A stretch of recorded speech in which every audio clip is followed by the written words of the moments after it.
Assalamualaikum warahmatullahi wabarakatuh. Aku Kanaya dari kelas 8A dan hari ini aku mau sharing tentang masuknya Belanda ke Indonesia. Kita langsung masuk ke beberapa poin pokok atau ide pokok yang akan kita pahami setelah menonton video ini. Yang pertama, kedatangan Belanda ke Indonesia.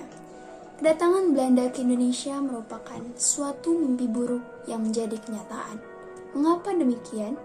Karena dengan Belanda yang telah menjajah Indonesia selama 350 tahun, yang artinya kurang lebih 3,5 abad. Sekarang kita langsung masuk ke kedatangan atau berangkatnya Belanda dari Belandanya menuju Indonesia.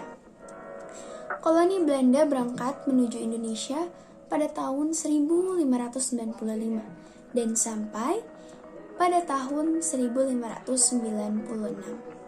Mereka berlayar menggunakan arah timur untuk sampai di Indonesia atau tepatnya di Banten. Oke, sekarang kita masuk ke poin kedua. Tujuan kedatangan para koloni Belanda. Tujuan mereka awalnya hanya untuk berdagang, dipengaruhi oleh banyak faktor sebenarnya.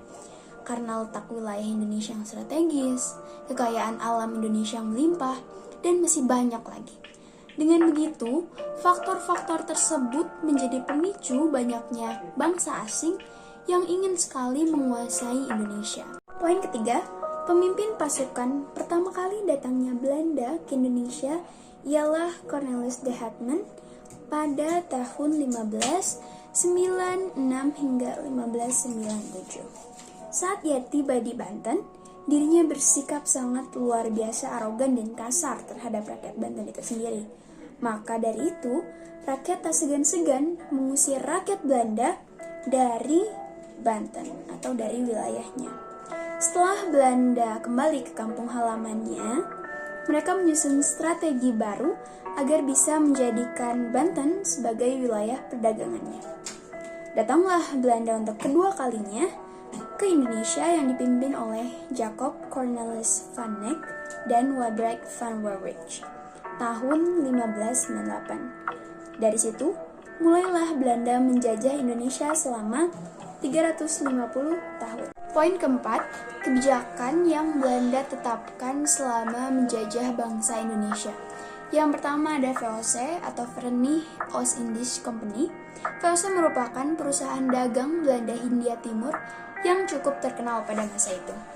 Namun tak berjalan lama, VOC bangkrut di tengah jalan yang disebabkan oleh pegawainya memakan uang dari hasil dagang itu sendiri. Kedua, ada kerja rodi. Secara singkat artinya ialah pribumi yang dipaksa untuk bekerja tanpa diberi upah atau upeti. Contohnya saat Daendels menyuruh para pribumi untuk membangun jalan dari Anyer ke Panarukan. Ketiga, sewa paksa, karena pada tahun tersebut Belanda seringkali merebut kekuasaan kerajaan-kerajaan Indonesia dengan paksa. Salah satunya ialah pembumi hangusan Keraton Surosowan di Banten. Sejak kejadian itu, para pribumi yang tinggal di wilayah keraton itu sendiri atau di Banten harus membayar sewa karena hak miliknya telah berpindah ke tangan Belanda. Poin kelima, lalu apa sih yang menjadi pengaruh hadirnya bangsa Belanda di Indonesia? Sebetulnya ada banyak sekali pengaruh ataupun dampak buruknya, tapi yang dijelaskan di sini hanya ada 3 poin. Pertama, mereka menderita dengan perilaku kejam Belanda. Para koloni menetapkan aturan bahwa mereka bisa saja menghukum mati para pribumi yang bertindak di luar aturan mereka. Kedua, hancurnya kerajaan-kerajaan di Indonesia. Perbuatan Belanda yang satu ini sangat merugikan banyak orang, tetapi menguntungkan diri mereka sendiri yang egois. Ketiga, mewariskan budaya korupsi yang kian hari kian mendarah daging kepada rakyat Indonesia. Tidak usah disebutkan lagi, banyak sekali pembuktian-pembuktian mengenai poin tersebut. Kasus korupsi Indonesia sudah tidak bisa lagi dihitung oleh jari. Poin keenam, perlawanan rakyat Indonesia terhadap bangsa Belanda. Nihil apabila kita sebagai tuan rumah tidak memberikan perlawanan sedikit pun terhadap tamu tak kenal adab itu. Tentunya ada perlawanan dari para pejuang bangsa terdahulu serta rakyat pribumi terdahulu.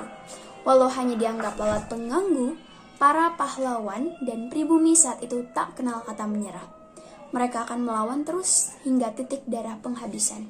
Di sini sudah tertera ada 7 perang yang dilakukan oleh pribumi ataupun pahlawan kita yang sudah gugur. Nah, untuk tambahannya, para koloni Belanda yang arogan itu telah membuat luka yang begitu dalam terhadap rakyat Indonesia. Cukup terdengar gila, mereka telah menjajah bumi pertiwi ini selama kurang lebih 350 tahun. Adanya organisasi Freemason, para wanita dijadikan budak, pembumi hangusan, pengambil alihan suatu harta secara paksa, dan masih banyak penyebab terpuruknya rakyat Indonesia. Dengan begitu, kita semua sebagai pemuda-pemudi penerus bangsa Indonesia ini harus segera mengambil tindakan apabila hal yang sama terjadi lagi. Mungkin sekian ilmu yang bisa saya sharing atau bagikan. Wabillahi taufiq wal hidayah. Wassalamualaikum warahmatullahi wabarakatuh.